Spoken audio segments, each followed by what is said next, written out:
Move along, old man, this isn't your bench. The officer barked, hand already resting on his taser. The veteran looked up, voice steady but tired. I bled for this country. I think I've earned the right to sit. But that wasn't enough. A taser fires 50,000 volts surged through an old soldier's chest. He wasn't armed. He wasn't fighting. He was waiting for a bus. His knees hit the pavement. His body jerks. No warning, no reason. And 6 minutes later, the Pentagon's convoy blocked the street, not for a threat, but for a man America forgot until now. What happened next shook the entire city. John Ramirez didn't look like the kind of man who once led reconnaissance missions through hostile mountain passes in Afghanistan. He didn't wear his medals. He didn't talk about the Bronze Star. Most mornings he just wore an old brown leather jacket and a black cap pulled low over tired eyes. But for 15 years, John was a decorated Army Ranger, sharp, composed, and deeply loyal. Raised in Las Cruces, New Mexico, he joined the military right after college, drawn not by glory, but by duty. His mother used to say John never walked away from something hard, and war was the hardest thing he ever walked into. 3 deployments left their mark, not all of them visible. A mortar attack on a forward operating base took out 2 of his closest friends and left him with a traumatic brain injury. Since then, he'd struggled with memory lapses, disorientation, and bouts of rage that he never used to know. The nightmares came often, usually between $200 and 3:00 a.m. He'd wake up gasping, drenched in sweat, reaching for a rifle that wasn't there. The house was quiet, but inside his mind was still full of gunfire. Now 65, John lived alone in a modest apartment near downtown Albuquerque. His world had grown small. He had no family left. No job that lasted more than a few weeks. Employers didn't understand the gaps in his resume or the anxious glances he gave whenever someone slammed a door too hard. The only place where John found a sliver of peace was the Veterans Affairs Clinic on the East Side.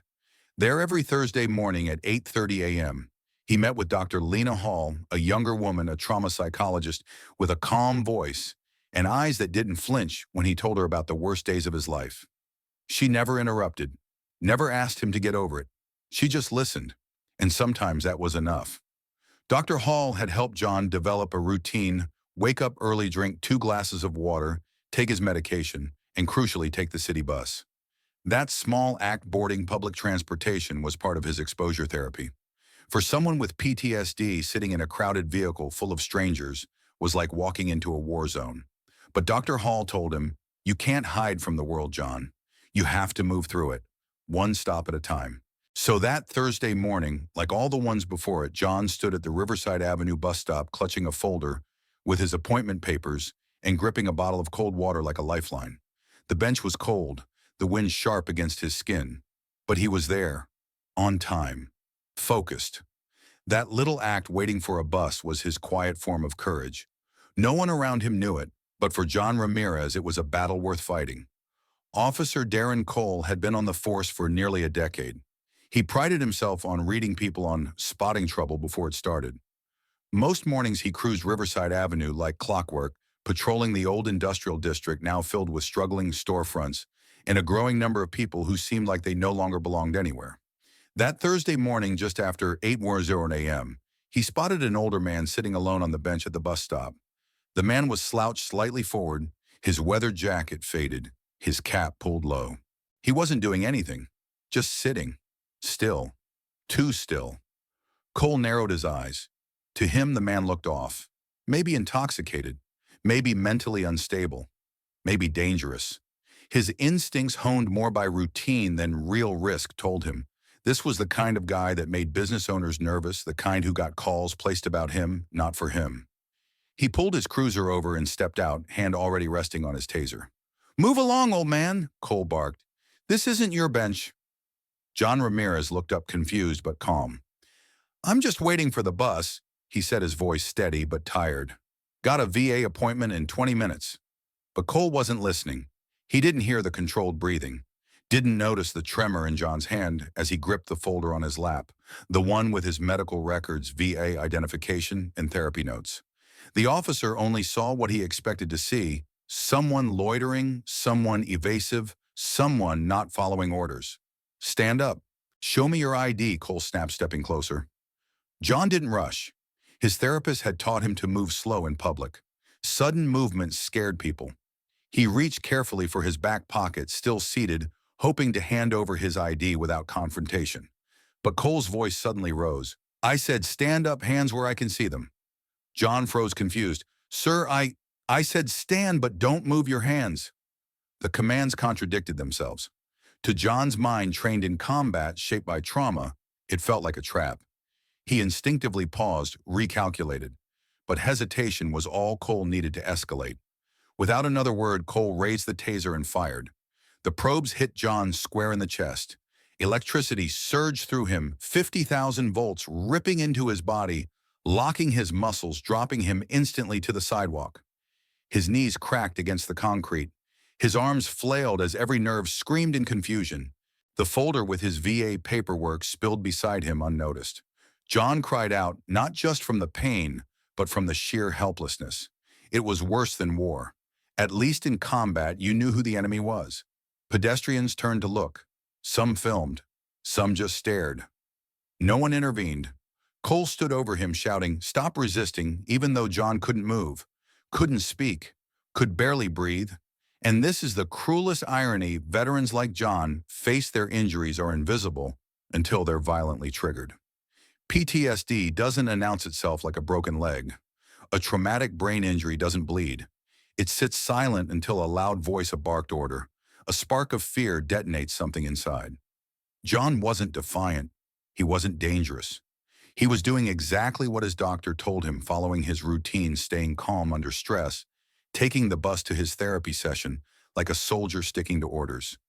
And still he was treated like a threat. Still his silence was mistaken for suspicion, his discipline mistaken for defiance. Because to Officer Cole, John wasn't a veteran. He was a problem.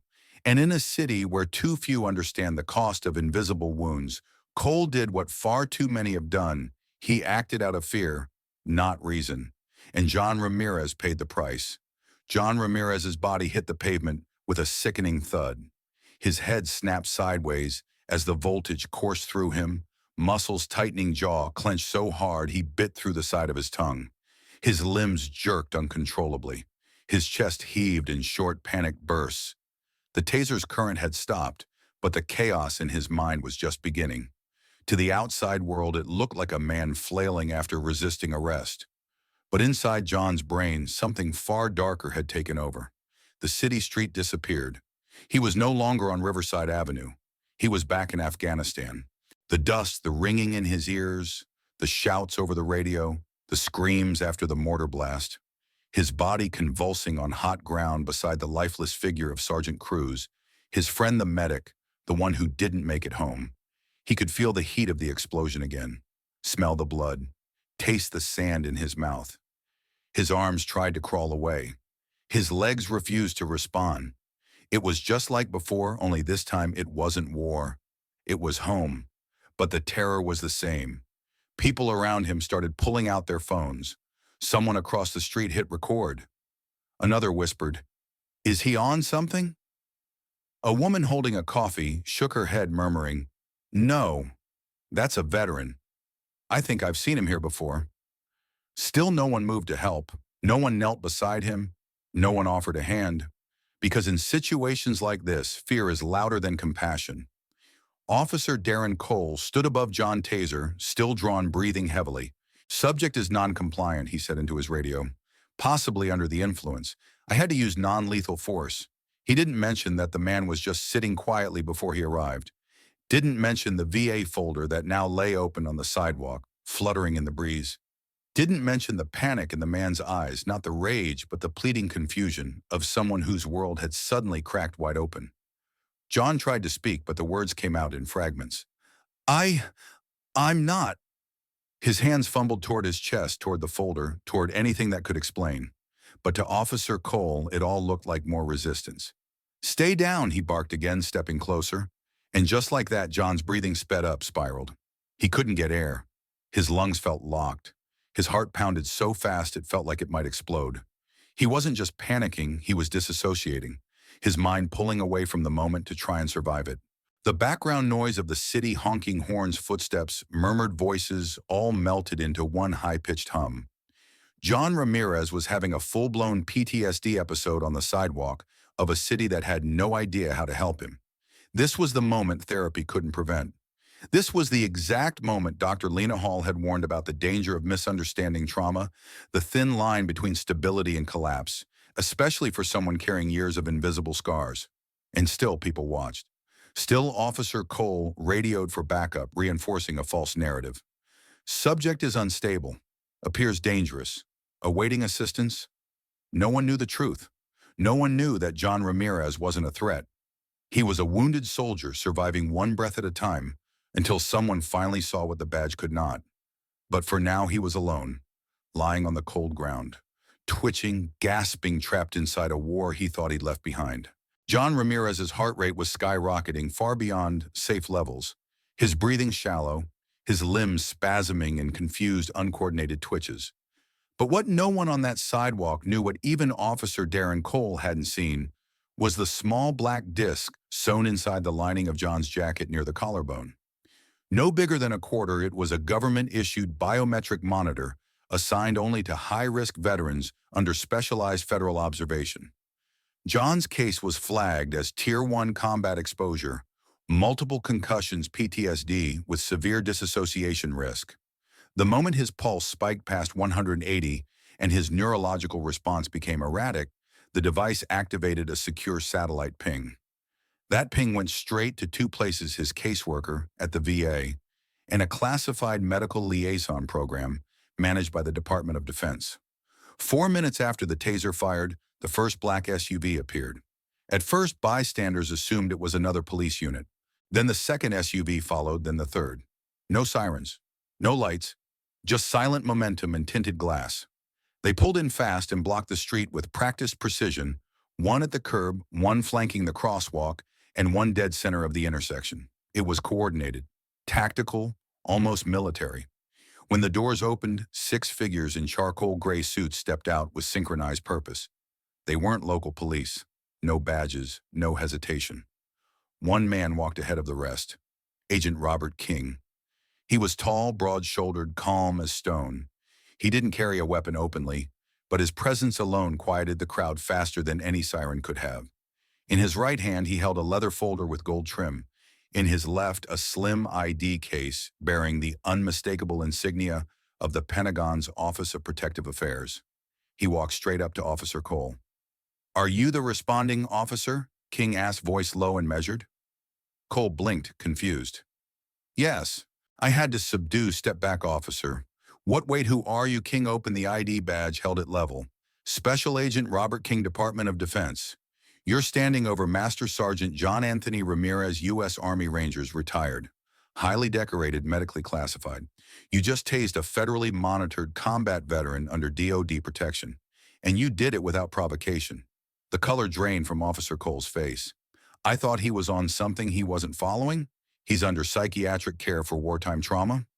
King cut in. His biometrics triggered an emergency alert.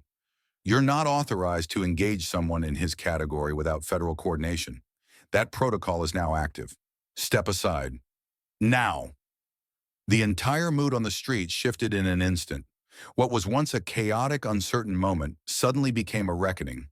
The crowd that had stood frozen now murmured in confusion. The woman with the coffee gasped, whispering, "Wait, he's military." 2 of King's men began documenting the scene, snapping photos, scanning the spilled folder with a mobile device and marking the ground where the taser hit. One man gently knelt beside John, using soft tones and practiced movements. He wasn't just a medic. He was trained for combat trauma.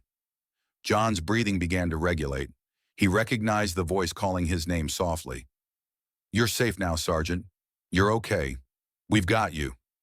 Another agent retrieved the body cam footage from Cole's uniform without asking. Officer Cole stepped back now, visibly shaken.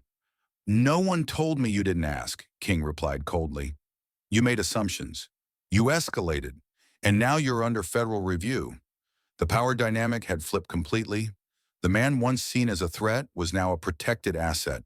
And the man who once held the taser, he now stood in the spotlight of accountability with the Pentagon watching. As the crowd stared in silence, the team from the Pentagon moved with quiet urgency. While Special Agent Robert King handled the legal fallout, Two field medics dressed not in fatigues, but in plain dark jackets knelt beside John Ramirez with calm, practiced efficiency. They didn't shout. They didn't panic. They knew exactly what they were dealing with. Sergeant Ramirez, one medic said gently, placing a gloved hand on John's shoulder. "We're with you. You're safe. You're not in Afghanistan. You're in New Mexico." Deep breaths. The words were grounding like an anchor dropped into the storm of John's fractured mind. His chest still heaved, his muscles still twitched from the taser's aftershock, but his eyes slowly began to focus. The medics moved deliberately, checking his pulse, scanning his biometric device, monitoring oxygen levels. One administered a small dose of an anti-anxiety medication approved by the VA. The other kept speaking softly, narrating every step so John wouldn't be startled. Within minutes, the panic attack began to subside. His breathing evened out. His hands stopped trembling. His voice returned cracked and hoarse. "I didn't do anything wrong." "No, Sergeant," the medic assured him. "You didn't." Back at the VA Medical Center across town, Dr. Lena Hall had just finished reviewing a patient file when her secure alert system pinged a bright red icon labeled Critical Ramirez J. Her stomach dropped. She knew what it meant. She grabbed her keys, her coat, and called the emergency hotline tied to the Pentagon's liaison team. "This is Dr. Lena Hall, VA Behavioral Services. I'm en route to Riverside and 7th. Tell Agent King I'm coming." 20 minutes later, she arrived on scene. John was sitting up now, wrapped in a thermal blanket on the tailgate of one of the Pentagon's SUVs. A medic stood beside him, quietly checking vitals. His eyes lit up when he saw her. "Doc." Lena knelt in front of him. "You did everything right, John. You followed the plan. You stayed on routine. This wasn't your fault." John tried to speak, but emotion caught in his throat. "I was just waiting for the bus." "I know," she said softly, squeezing his hand. And the system worked. Dr. Hall stood and turned to the agents. "Thank you for responding so fast." Agent King nodded. The moment his heart rate spiked, his device pinged our emergency grid. We were less than 5 miles out. She looked around at the gathering crowd. "They don't realize it yet, but you probably saved his life. Again." King replied, "He's not the first. He won't be the last." In fact, the biometric alert system, part of a joint VA Defense Department pilot program, had quietly saved over 80 veterans since its inception. Each device was discreet, embedded into jackets, watches, or med kits. When a monitored veteran experienced a trauma response or medical emergency, it triggered an encrypted alert routed directly to federal response teams and VA case managers. These were the country's most at-risk warriors, men and women, who had given everything and returned home to a world that often didn't understand how to care for them. Dr. Hall looked back at John. "You didn't just survive today, John. You proved the system works, that you're still worth protecting." He nodded slowly. "It didn't feel like that at first." She smiled gently. "That's because too many people out there don't see what we see. But your country hasn't forgotten you. Not all of us have." As the medics helped John into the SUV, prepping him for quiet transport to the VA where a private room was waiting, the crowd began to disperse. But the lesson lingered. For the first time in a long time, John Ramirez wasn't just a number on a spreadsheet. He wasn't just a man waiting quietly on a bench. He was a soldier, wounded, yes, but not abandoned. This time help had come, and it had come wearing the right uniform. By the time the last Pentagon vehicle pulled away from Riverside Avenue, the entire city knew something unusual had happened. Within hours, videos of the incident flooded social media clips showing an elderly man writhing on the pavement, the taser wires still attached to a police officer standing over him while black SUVs rolled into frame like a scene from a movie. But it wasn't fiction, it was real, and internal affairs took notice. Within 12 hours of the incident, Officer Darren Cole was placed on immediate administrative leave pending investigation. His body cam footage was seized by federal agents and handed over to both the city's Office of Internal Review and the Department of Justice's Civil Rights Division. What had initially been framed by Cole as a necessary use of force was now under a very different spotlight. The footage didn't lie. It showed a man calmly sitting, a man who gave clear verbal responses, a man who followed instructions until those instructions became impossible to follow. The commands had contradicted themselves. The taser had been fired not in fear, but in frustration. There was no weapon, no threat, no justification.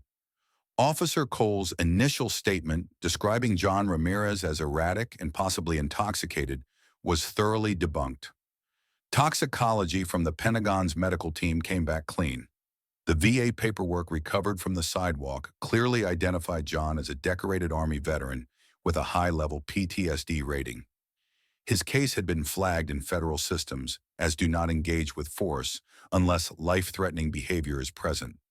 Cole had ignored all of it. The Pentagon made their position crystal clear. In a press conference the next morning, Agent Robert King stood beside Dr. Lena Hall and issued a brief but powerful statement. Master Sergeant Ramirez served this country for 15 years. He saved lives on foreign soil. And yesterday he nearly lost his life on American pavement, not because he was a threat, but because someone didn't take the time to understand the man sitting quietly on a bench. That is unacceptable, and it ends now. The fallout reached beyond Cole himself. Pressure mounted on the mayor's office. Veterans groups rallied at City Hall, holding signs that read "Invisible Wounds are Still Wounds" and "PTSD Criminal." Dr. Hall was invited to speak before the city council, where she testified about the alarming number of veterans wrongly detained, assaulted, or mischaracterized by law enforcement during mental health episodes. The Department of Defense didn't just want accountability. They wanted reform. Within 2 weeks, the Pentagon submitted a formal request to Congress urging legislation that would require PTSD training for all law enforcement agencies receiving federal funding. Mandate biometric scanners in police vehicles for verifying veterans flagged in the DoD VA database. Establish a rapid response veteran mental health crisis unit in major cities modeled after the team that saved John. Enforce strict penalties for violating protections under the Americans with Disabilities Act when dealing with confirmed PTSD cases. The proposed legislation was called the Ramirez Protocol. Officer Cole, meanwhile, faced mounting legal trouble. The DOJ's Civil Rights Division opened a formal investigation into whether his actions constituted excessive force and discrimination based on disability status. Though the final decision on charges would take time, the message was clear: this wasn't going away quietly. For John Ramirez, the consequences were both sobering and strangely empowering. He hadn't asked to become a symbol, but his pain had sparked a national conversation. His suffering had exposed a gap in the system, and the system for once responded. And for Officer Darren Cole, who once believed quick judgment was part of the job, he now found himself on the other side of that judgment. Justice, long delayed for so many veterans, had finally found its voice. John's story isn't a dramatic exception. It's a mirror reflecting a dangerous truth that many Americans don't want to see. We ask young men and women to fight wars, but we don't prepare ourselves to welcome them home. According to a 2022 VA report, over 30% of post-9/11 veterans live with PTSD symptoms. And yet less than 25% of police departments in the U.S. require crisis intervention training focused on trauma and veteran-specific conditions. That mismatch isn't just a policy failure, it's a moral one. What happened to John Ramirez is, what happens when society prioritizes authority over empathy, compliance over understanding? It's not that Officer Cole woke up intending to harm a veteran. It's that the culture of control, first ask later, is so deeply embedded that it overrides human intuition. And in that space between misunderstanding and aggression, veterans fall through the cracks. Some never come back out. It's not just police. Employers, landlords, even neighbors often misread veterans' behavior. A man who keeps to himself, avoids eye contact, or jumps at loud noises isn't necessarily unstable. He may be someone who's been trained to scan rooftops for snipers to anticipate IED blasts to survive. But he's not trained for a world that responds to his scars with suspicion instead of support. Think about that. A nation that builds billion-dollar defense systems still hasn't built a reliable bridge between its warriors and the people sworn to protect them once they return. What John's case reveals is how fragile that trust really is, and how powerful it becomes when someone steps in and says, "This man deserves better." The Pentagon did that. But should it have to? Should federal agents be the only ones equipped to say he's not dangerous, he's wounded? We need better answers. We need better systems. But most of all, we need better eyes that see past the surface and recognize the invisible medals men like John carry every single day. Courage, endurance, loyalty. These aren't things you can pin to a uniform anymore. They live in quiet routines, taking a bus to therapy, holding a VA folder, like a lifeline, sitting still even when your brain screams otherwise. John Ramirez survived because someone listened, but there are too many who don't have that kind of safety net.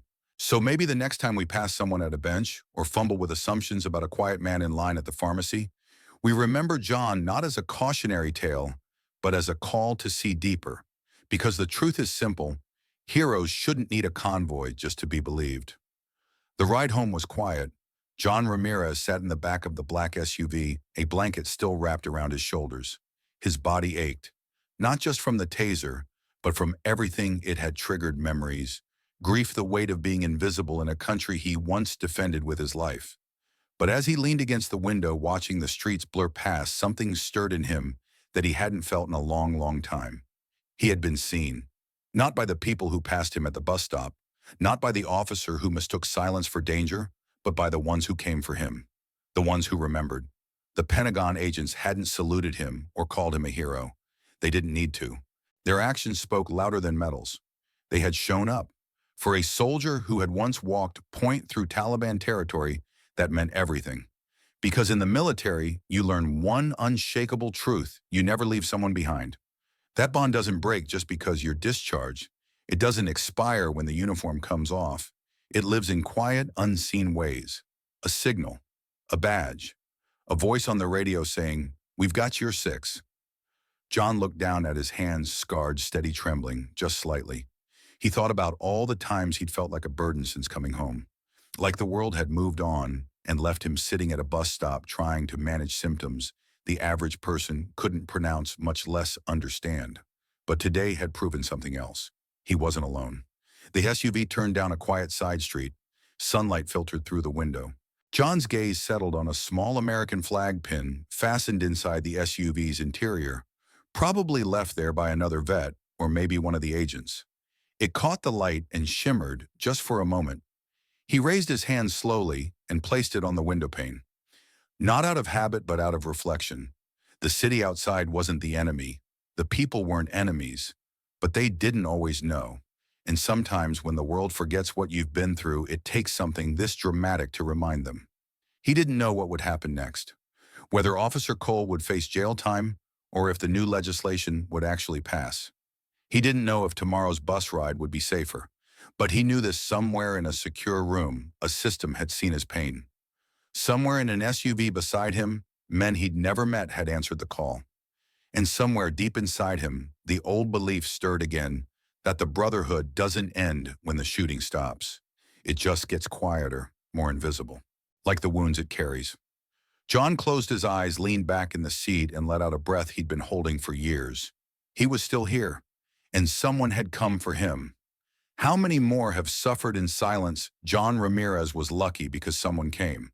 But the truth is, thousands of veterans walk our streets every day carrying invisible scars and battling memories they never asked for. And most of them do it without fanfare, without help, and without being seen. Some are just trying to get to their next appointment. Some are trying to sleep through the night without waking in a cold sweat. Some are simply waiting, hoping anyone will recognize the quiet battle they're still fighting. This story isn't just about what happened to John. It's about all the veterans who haven't had a voice. So now we turn to you. Have you or someone you love been through something like this? Share your story in the comments. Your voice might be exactly what someone else needs to hear. Support mental health programs for veterans in your community. Whether it's volunteering, donating, or just spreading awareness, your action matters more than you know. And if this story moved you, if it made you think twice the next time you pass a stranger on a bench, subscribe to our channel. We share true, touching stories that honor those who've served, struggled, and endured. Because heroes don't always wear uniforms. Sometimes they're just quiet people with heavy hearts and powerful stories. Don't let their voices go unheard. Don't let silence be the last chapter. Together we can write something better. Together we can remind every forgotten veteran that someone still sees them. Please like, comment, and subscribe for more touching stories that honor unsung heroes. Thank you for watching. We'll see you in the next story.